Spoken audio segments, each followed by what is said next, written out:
Episode 276 से 277 rebirth of white soul. यह story मेरे चैनल एडिशन पर अपलोड किए गया है। चलिए शुरू करते हैं। रुद्रांशी ने जल्दी से किताबें, पेन और पैसे उठा लिया और जल्दी से अपने डैडी के पास चली गई और उसे लेकर अपने डैडी के गोद में रख दिया और अपने डैडी को देखकर अपनी दो चमकीली दांत दिखाकर हंसने लगी। उसने अपने डैडी के स्टडी रूम में यही सब देखा था और पैसा भी उसने अपने दादा दादी के हाथ में देखा था, इसलिए उसे लग रहा था ये सब उसकी डैडी के लिए जरूरी है। ये देखकर सब हंसने लगे। कल्पना जी बोली, डैडी की प्रिंसेस सिर्फ डैडी के बारे में सोचती है। अब आगे मोक्ष ने अपनी प्रिंसेस को अपनी गोद में बैठा लिया और उसकी गाल पर किस कर लिया। रुद्रांशी खिलखिलाकर हंसने लगी। ईशानी दोनों बाप बेटी को देखकर बोली, तो क्या ये सब सिर्फ आपने डैडी के लिए था, मोम के लिए कुछ नहीं?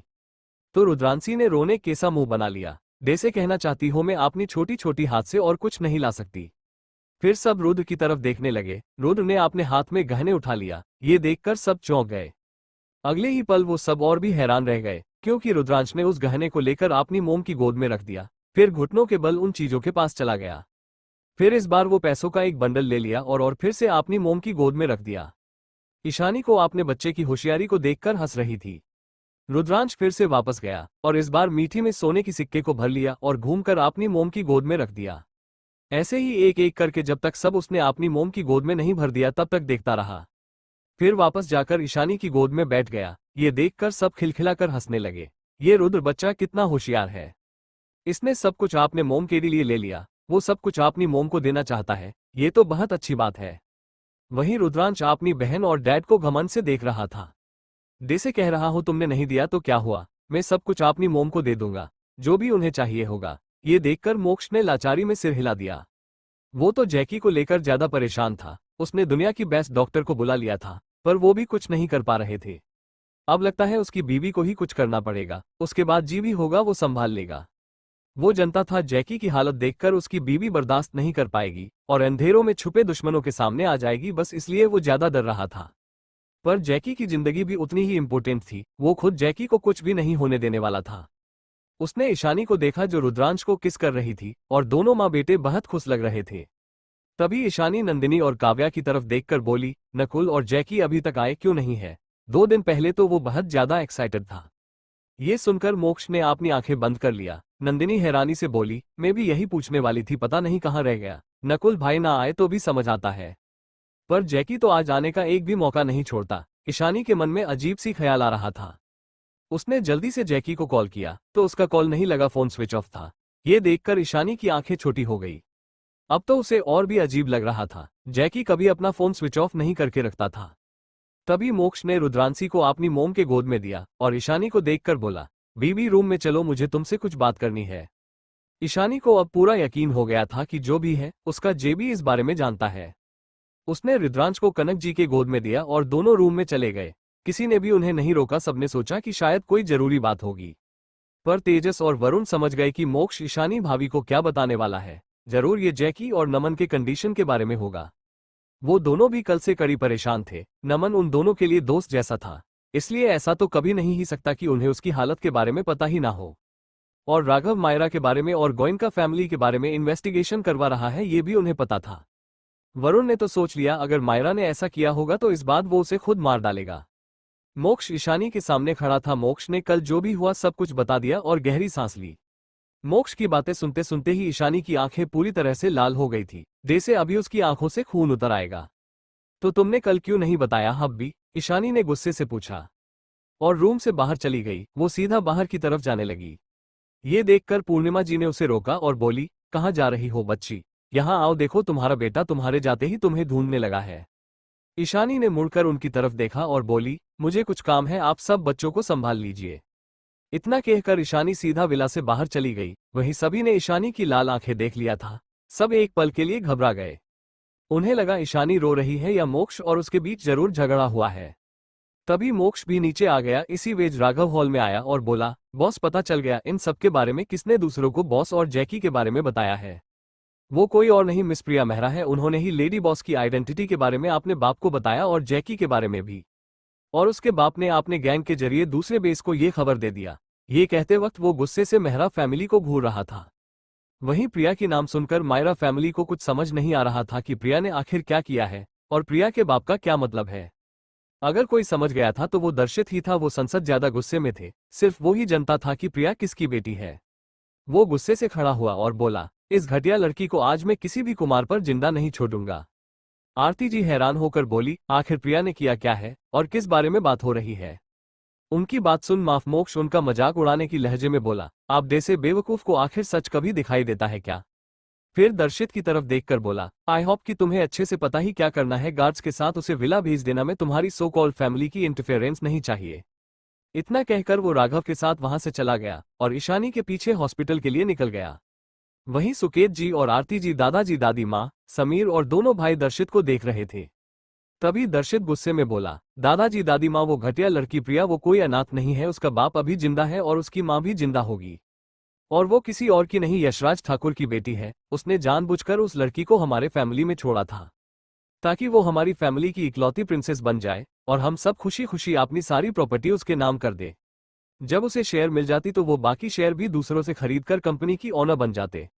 दर्शित आगे भी सब बताने लगा। डेसे डेसे सब उसकी बातें सुन रहे थे। वैसे वैसे उन्हें हैरानी हो रही थी। वहीं आरती जी की आंखों से आंसू बह रहे थे। तभी तेजस बोला, और उसकी वजह से आज जैकी और नमन दोनों मौत के बीच में झूल रहे हैं। उसके बाप ने किसी गैंग को बता दिया कि जैकी भाभी की असिस्टेंट है, तो उन लोगों ने जैकी और नमन को बहुत टॉर्चर करके फेंक दिया था। उन दोनों की एक भी हड्डी सही सलामत नहीं है और उनके शरीर पर एक भी जगह नहीं है जहां गहरा घाव ना हो। इतना कहकर तेजस की आंखों से भी आंसू बह गए। अब सबको पछतावा हो रहा था। मतलब आज तक जिसे वो पाल रहे थे वो उनके आस्तीन का सांप थी, जो आगे चलकर उन्हें ही डसने वाली थी। और अब भी वो उसे अनाथ समझकर उस पर दया दिखा रहे थे। पर उसकी वजह से आज दो लोगों की जान जाने वाली है, ये सोचकर सब गुस्से से भर उठे। वो सब कितने बेवकूफ थे। दादाजी गुस्से से उठे और बोले, वो घटिया लड़की उस खूनी की बेटी है। अगर मुझे पता होता तो मैं उसे घर से बाहर मरने के लिए फेंक देता। कभी आपने बेटे बहू के बात मानकर उस क्रिएचर को घर में नहीं रखता। प्रभा जी भी गुस्से से बोली, मुझे तो पहले ही पता था उसकी खून ही जहरीली है। देखो आज उसने कैसे इन दोनों अच्छे बच्चों को मौत के मुंह में झोंक दिया। सुकेत जी और आरती जी ने अपना सिर नीचे कर लिया। उन दोनों को पछतावा भी हो रहा था और प्रिया पर इस वाक्य हद से ज्यादा गुस्सा भी आ रहा था। वहीं नरेंद्र जी और बाकी राजवंश फैमिली को भी प्रिया पर इस वक्त बहुत गुस्सा आ रहा था। आखिरकार जैकी और नमन उनके लिए उनकी फैमिली की तरह ही थे। तभी आरती जी की मां रेणुका जी बोली, अब देख लिया वो लड़की कितनी घटिया है। तुमने ही उसे बढ़ावा दिया था और उसे घर में रखा था। अब उसकी वजह से मेरी नातिन इतनी बड़ी प्रॉब्लम में है। और बेचारा जैकी और नमन दोनों कितने अच्छे बच्चे हैं, उन्हें भी परेशानी का सामना करना पड़ रहा है। तभी रिहान बोला, हम ये सब बाद में डिस्कस करेंगे, हमें जल्दी घर जाना चाहिए। कहीं वो लड़की घर से भाग ना जाए। हमें उसे ऐसे ही भागने नहीं देना चाहिए। उसे उन दोनों की हर एक खून की बंद की कीमत को चुकाना चाहिए। उसकी बातों से बाकी सब भी सहमत थे, तो पूरा मेहरा फैमिली वहां से निकल गए। कुछ देर में ही वो लोग मेहरा मैंशन में पहुंच गए। सब कार में उतरकर घर के अंदर चले गए। अंदर उन्होंने देखा कि प्रिया सोफे पर बैठकर फ्रूट्स खा रही है। ये देखकर सबको गुस्सा आ रहा था। वहीं दर्शित का तो खून खोल गया। कैसे इस लड़की ने इसकी बहन के बारे में अपने बाप को बता दिया ताकि उसका बाप दूसरों में साथ मिलकर इनकी बहन को मार सके। दर्शित गुस्से में आगे बढ़ा और प्रिया की हाथ पकड़कर उठाकर नीचे धक्का दे दिया। प्रिया दर्शित की इस एक्शन में लिए तैयार नहीं थी, इसलिए नीचे गिरते ही उसकी घुटनों और हाथ पर खरोच आ गई। उसने सामने देखा जहां दर्शित और बाकी सब भी खड़े उसे गुस्से में देख रहे थे। वो कुछ बोलती उससे पहले ही दर्शित ने उसे थापड़ मार दिया। वहीं प्रभा जी सामने आकर गुस्से से बोली, तुम घटिया एहसान फारमोस लड़की, तुम्हारी इतनी हिम्मत, तुम हमारे पीठ पीछे अपने बाप के साथ मिलकर साजिश करो। और हम सब आज तक सोच रहे थे कि ईशानी को जो ले गए थे वो तुम्हारे माता पिता है और हम तो तुम्हें अनाथ समझ रहे थे। उनकी बात सुनकर प्रिया अंदर तक कांप गई और मन ही मन बोली, इन्हें कैसे पता चला कि मेरे डैड जिंदा है और मैं किसकी बेटी हूँ। नहीं, ये नहीं हो सकता। तभी प्रिया की गाल पर एक और थापड़ पड़ी। प्रिया ने सामने देखा तो उसकी मोम खड़ी गुस्से से उसे ही देख रही थी। आरती जी की इतनी ठंडी नजर देखकर प्रिया कांप गई। तुम्हारी इतनी हिम्मत, तुम हमारे पीठ पीछे अपने बाप के साथ मिलकर साजिश करो।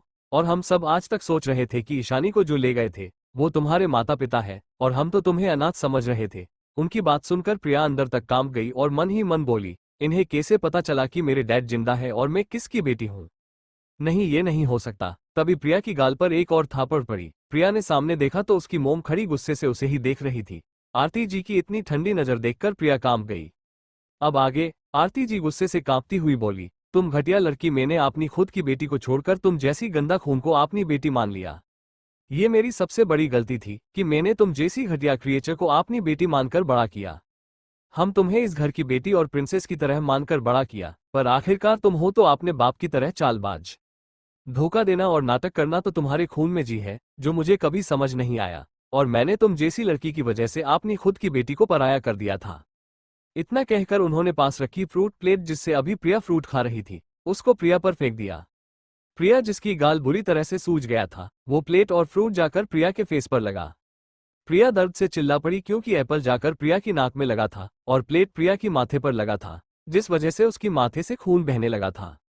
आरती जी ने प्रिया की बालों को कसकर पकड़ लिया और गुस्से से उसकी फेस को ऊपर करके बोली, सच बताओ, क्या प्लान किया था तुमने और तुम्हारे बाप ने मिलकर? और तुम्हारा वो बाप अभी वो क्या प्लानिंग कर रहा है हमारी फैमिली को बर्बाद करने के लिए? अगर आज तुमने हमें सच नहीं बताया तो मैं आज खुद तुम्हारी जान ले लूंगी। ये कहते हुए आरती जी इस वक्त बहुत गुस्से में लग रही थी। प्रिया ने आज तक अपनी मोम को इतने गुस्से में कभी नहीं देखा था। पहले भी उसने कई गलतियां की थी, लास्ट टाइम भी उसने ईशानी से मोक्ष को छीनने की साजिश की थी। तब भी आरती जी गुस्से में थी और उन्होंने उसे मारा था, पर घर में आरती जी ने ही उसे सबसे पहले माफ कर दिया था। पर आज तो आरती जी डे से उसे जान से ही मारने वाली थी। वहीं बाकी सब भी उन्हें देख रहे थे, सब प्रिया को नफरत और घिन से देख रहे थे। किसी को प्रिया से कोई मतलब नहीं था, ना ही किसी को उसे मार खाते देख उससे हमदर्दी हो रही थी। तभी सुकेत जी ने आरती जी को पीछे खींच लिया और बोले, बस करो आरती। वहीं सुकेत जी को आरती जी को रोकते देख प्रिया खुश हो गई और सोचने लगी कि जरूर उसके डैड को ही अब उससे प्यार है, बाकी सबको भले ही उससे अब प्यार नहीं है, पर उसके डैड जरूर अब भी उससे प्यार करते हैं। ये सोचकर वो डेसे की कुछ बोलने वाली थी। सुकेत जी की एज की लाइन सुनकर उसकी आंखों में हैरानी और आंसू आ गए। आरती, तुम क्यों इस लड़की को छू रही हो? तुम्हें इसे मारकर अपना हाथ गंदा करने की कोई जरूरत नहीं है। इसे मोक्ष और ईशानी इसकी गुनाह की सजा देंगे। प्रिया को आंखों से आंसू बहने लगे, भले ही वो जानती थी कि वो इस घर की बेटी नहीं है, फिर भी वो अपने मोम डैड से सच में प्यार करती थी। उसकी सारी इमोशन झूठ नहीं थे, भले ही वो ईशानी से सब कुछ छीन लेना चाहती थी और जब से आपने डैड से मिली थी तब से इस प्रॉपर्टी को भी पाना चाहती थी। पर उसने सोचा था सारी प्रॉपर्टी लेने के बाद भी वो अपने मोम डैड को इस घर में रहने देगी और फिर से सबकी इकलौती राजकुमारी बन जाएगी। प्रिया रोते हुए बोली, I am sorry mom dad, मुझे पता है आप सब मुझ पर गुस्सा हो, पर मैं बस बर्दाश्त नहीं कर पा रही थी उस ईशानी को, इसलिए मैंने ये सब किया। मैं बस यही चाहती थी कि वो आप सबकी और मेरी जिंदगी से चली जाए। जब से वो इस घर में वापस आई है उसने मुझसे मेरा सब कुछ छीन लिया है, इसलिए मैं उससे नफरत करती हूँ। और मुझे पहले नहीं पता था कि मेरे डैड है और वो जिंदा है। जिस दिन मिस्टर राजवंश ने मुझे सजा देकर मरने के लिए छोड़ दिया था, उस दिन ही डैड ने मुझे बचाया था और तब जाकर मुझे पता चला कि मैं उनकी बेटी हूँ। प्लीज मुझे बस एक और चांस दे दीजिए मोम डैड, भाई मैं सच में बदल जाऊंगी। उसकी बात सुनकर समीर गुस्से से उसके पास आकर उसकी मुंह पर थापड़ मारकर बोला, क्या कहा तुमने तुम बदल जाओगी? तुम जैसी घटिया लड़की कभी बदल नहीं सकती। और क्या कहा तुमने? ईशानी ने तुमसे तुम्हारा सब कुछ छीन लिया। उसने नहीं, तुमने उससे उसकी सब कुछ छीन लिया था। ये सब घर और परिवार, हम सबका प्यार, केयर, प्रोटेक्शन सब वो डिजर्व करती थी, पर ये सब उसकी हिस्से का प्यार तुम्हें मिला। मेरी बहन तो एक अनाथ की तरह जिंदगी जीने पर मजबूर हो गई थी। किसके लिए पता है? तुम्हारे उस क्रिमिनल बाप के लिए। उसने ही मेरी बहन को तुमसे बदल दिया था हॉस्पिटल में, वरना तुम बस उस यशराज ठाकुर की एक नाजायज बेटी ही कहलाती। वो तो तुम्हें इस दुनिया के सामने भी नहीं लाता। ये तुम हो जिसने ईशानी की जिंदगी को सालों तक एंजॉय किया, और जब वो लौट आए तब भी उसे हम सबसे प्यार नहीं मिला, जो हमेशा से सिर्फ उसे ही मिलना चाहिए था। इतना कहकर समीर एक और थापड़ उसकी गाल पर जड़ दिया तो प्रिया नीचे जमीन पर गिर गई, तो उसकी लेफ्ट साइड गाल पर प्लेट की टुकड़े घुस गए, जो उसकी माथे से लगकर नीचे गिरकर टूट गई थी। प्रिया तो दर्द की वजह से कुछ बोल भी नहीं पा रही थी। तभी समीर गुस्से से बोला, तुम्हारी वजह से आज दो इंसान जिंदगी और मौत के बीच में झूल रहे हैं। तुमने ही आपने उस दो कौड़ी के बाप को ईशानी की डॉक्टर ईशा वाली आइडेंटिटी बताई थी ना, और ये भी बता दिया कि जैकी उसकी असिस्टेंट है। तुम्हारी और तुम्हारे बाप के वजह से जैकी की जान जाने वाली है। सच में तुम किसी भयानक क्रिएचर से कम नहीं हो। इसी घर में रहकर तुम इसी घर की बेटी को मारना चाहती थी। इतना कहकर समीर ने उसकी बालों से पकड़ उसे उठाया। आज प्रिया को अपने समीर भाई को देखकर सिर्फ डर ही लग रहा था। उसकी लेफ्ट तरफ की गाल और माथे से खून बह रहा था। वो डरते हुए बोली, भाई मुझे माफ कर दीजिए, मुझे पता है मैंने बहुत बड़ी गलती की है। भाई मैं कोई तुम्हारा भाई नहीं हूँ। इतना कहकर समीर ने उसे दो थापड़ और जड़ दिया। वहीं रेहान और अयान बोले, भाई अभी रहने दीजिए, हमें इस जिंदा ही मिस्टर मोक्ष के आदमियों को सौंपना है। अगर ये मर गई तो प्रॉब्लम हो जाएगी। वहीं प्रिया डेसे वो अपने मोम डैड और भाइयों की कठोर बात सुन रही थी। उसका दिल अंदर से टूटता जा रहा था। उसे कभी भी ये उम्मीद नहीं था कि उसके मोम डैड और भाई कभी उसके लिए ऐसा बात करेंगे। तभी दर्शित बोला, राघव आ गया है, अब ये वहां जाएगी जहां रहना ये डिजर्व करती है। पर उससे पहले मुझे ये जानना है कि तुम्हारा वो घटिया क्रिमिनल बाप इस वक्त कहाँ है। दादाजी भी बोले, हाँ तुम्हें तो पता ही होगा, सारा प्लानिंग जो तुम दोनों मिलकर करते हो, इतना तो तुम्हें पता ही होगा कि वो कहाँ है। प्रिया नामे सिर हिलाते हुए बोली, नहीं मुझे सच में नहीं पता कि वो कहाँ है। मैं जानती हूँ मैंने बहुत बड़ी गलती की है, पर प्लीज आप सब मुझे माफ कर दीजिए। मैं आज से कभी भी ईशानी को कोई नुकसान पहुंचाने के बारे में सोचूंगी भी नहीं। प्रिया फिर से मोक्ष के लोगों के साथ नहीं जाना चाहती थी। पिछली बार जो उसके साथ हुआ था, ये बात वो अभी तक भूली नहीं थी। वो दर्द और कोड़े की मार और जो 4 लोगों ने उसके साथ किया था, उसके बाद तो वो कभी सपने में भी वहां वापस नहीं जाना चाहती थी। तुम्हें नहीं पता तुम किसे झूठ बोलने की कोशिश कर रही, तुम बाप बेटी मिलकर इतनी प्लानिंग करते हो, फिर भी तुम्हें नहीं पता कि तुम्हारा वो बाप कहाँ है। दर्शित ने गुस्से से कहा। तो प्रिया सहम गई और रोते हुए बोली, मैं सच कह रही हूँ, मुझे नहीं पता कि वो कहाँ है। मैं उनसे कितनी बार मिली हूँ, रेस्टोरेंट या क्लब में ही मिली हूँ। उन्होंने अपने रहने की ठिकाने के बारे में मुझे कभी कुछ नहीं बताया। तभी राघव और कुछ लेडी बॉडीगार्ड अंदर आ गए। राघव ने उन्हें प्रिया को ले जाने का इशारा किया तो दोनों लेडी बॉडीगार्ड ने आकर प्रिया को पकड़ लिया। छोड़ो मुझे, तुम में कहीं नहीं जाऊंगी, ये मेरा घर है। भाई, डैड, मोम प्लीज इन्हें रोकिए, मुझे आप लोगों को छोड़कर कहीं नहीं जाना है प्लीज। पर किसी को भी उसकी बात से सुनाई ही नहीं दे रहा था। दोनों गार्ड प्रिया को घसीटकर बाहर की तरफ लेकर चले गए। उनके पीछे पीछे दर्शित भी चला गया। उन सबके जाने के बाद सब सोफे पर बैठ गए। सब सच जानकर गुस्सा और हैरान दोनों थे। आरती जी रोते हुए बोली, इस लड़की की वजह से हमने अपनी बेटी को खो दिया, क्या वो कभी हम माफ कर पाएगी? अब रोकर क्या फायदा, जब मैं बोल रही थी तब तो तुम्हें मेरी बात बहुत बुरी लगती थी। तुम्हें प्रिया के सामने ईशान दिखाती ही नहीं देती थी, तो फिर अब तुम्हें क्यों फर्क पड़ता है कि वो तुम्हें माफ करेगी या नहीं? दादी माँ ने गुस्से से कहा तो आरती जी और सुकेत जी दोनों की आंखों से आंसू बहने लगे। वहीं दूसरी तरफ हॉस्पिटल में ईशानी 1 घंटे से जैकी की ट्रीटमेंट कर रही थी। उसने जैकी की बॉडी से जहर निकल दिया था। जैकी की कंडीशन नमन से ज्यादा सीरियस था। जैकी की हालत देखकर ईशानी की आंखों में खून उतर आया था। वो अब किसी को भी नहीं छोड़ने वाली थी। को भी जैकी की इस हालत की जिम्मेदार है, वो उन सबको भयानक मौत देने वाली थी। आज तक उसने ऐसा कोई क्रिटिकल सर्जरी नहीं किया था जिसमें वो फेल हो गई हो, पर आज जैकी की हालत उसे अंदर से तोड़ रहा था। उसने जैकी को अपना छोटा भाई माना था। जैकी और ईशानी का पास्ट एक तरह से कनेक्टेड था। जैकी को भी उसके फैमिली वाले, मतलब उसके डैड और स्टेप मदर मिलकर टॉर्चर करते थे। उन लोगों ने उसे 7 साल की उम्र में अनाथ आश्रम में छोड़ दिया था। जैकी को उस आश्रम में भी बहुत ज्यादा टॉर्चर किया जाता था और वहां बच्चों को भीख मांगने पर मजबूर किया जाता था और उन्हें 2 दिनों तक भूखा रख के मारा पीटा जाता था। ये तब तक था जब तक वो उस अनाथ आश्रम से भाग नहीं आया। जैकी जब 16 साल का था तब वो आश्रम से भाग आया था और उस वक्त वो बहुत जख्मी भी था और ईशानी तभी उससे मिली थी। ईशानी भी तब थोड़ी घायल थी क्योंकि पहली बार वो मिशन पर गई थी। उस दिन जैकी ने उसकी बहुत मदद किया था और इस गानी जैकी को अपने साथ ले आई थी और दोनों ही भाई बहन बन गए थे। ईशानी बस जैकी को एक खुशी भरा लाइफ देना चाहती थी। वो चाहती थी जैकी सिर्फ स्टडी पर फोकस करे, पर जैकी को ज्यादा इंटरेस्ट हैकिंग में था। जैकी की बार बार रिक्वेस्ट करने पर ईशानी ने उसे हैकिंग सिखाना शुरू कर दिया था। तब से वो ईशानी को दीदी की जगह बॉस बोलने लग गया था, पर उन दोनों के बीच प्यार एक भाई बहन का था। जैकी पर एक खरोच भी ईशानी बर्दाश्त नहीं कर पाती थी, पर आज तो जैकी मौत से लड़ रहा था। ईशानी ने जैकी की हर एक घाव को ट्रीट किया। जैकी की हाथ पैर की हड्डियां बुरी तरह से टूट गई थी। ईशानी ने जैकी की माथे को प्यार से सहलाया और बोली, तुम्हारी दी तुम्हें कुछ नहीं होने देगी। जिन लोगों में तुम्हें इतना दर्द दिया है उन सबकी शरीर की एक एक खून की बूंद को मैं निकाल दूंगी। उन सबको 1000 टुकड़ों में अगर मैंने काटकर कुत्तों को नहीं खिलाया तो मैं भी तुम्हारी बहन नहीं। ईशानी को पता था उन लोगों ने जैकी को इतनी ज्यादा टॉर्चर इसलिए किया है ताकि वो उससे उसकी, मतलब डॉक्टर ईशा की इंफॉर्मेशन निकाल सके। ईशानी की आंखें खून दे से लाल थी। उसने जैकी की माथे को प्यार से सहलाया और बाहर चली गई। बाहर मोक्ष, नकुल, तेजस और वरुण थे। ईशानी किसी को कुछ नहीं बोली और गुस्से से नकुल से बोली, तुमने मुझे नहीं बताया, उसकी पनिशमेंट तो तुम्हें मिलेगा, पर उससे पहले जेट रेडी करो, मुझे रिकिन के लिए निकलना है। नकुल ने अपना सिर झुका लिया और यस बॉस के कर चला गया। तभी मोक्ष ने गहरी सांस लेकर बोला, उसकी कोई गलती नहीं थी, मैंने ही उसे मना किया था तुम्हें बताने से। मैं तुम्हें आज बताने वाला था, क्योंकि अगर कल रात तुम्हें पता चलता तो तुम और भी टेंशन में आ जाती।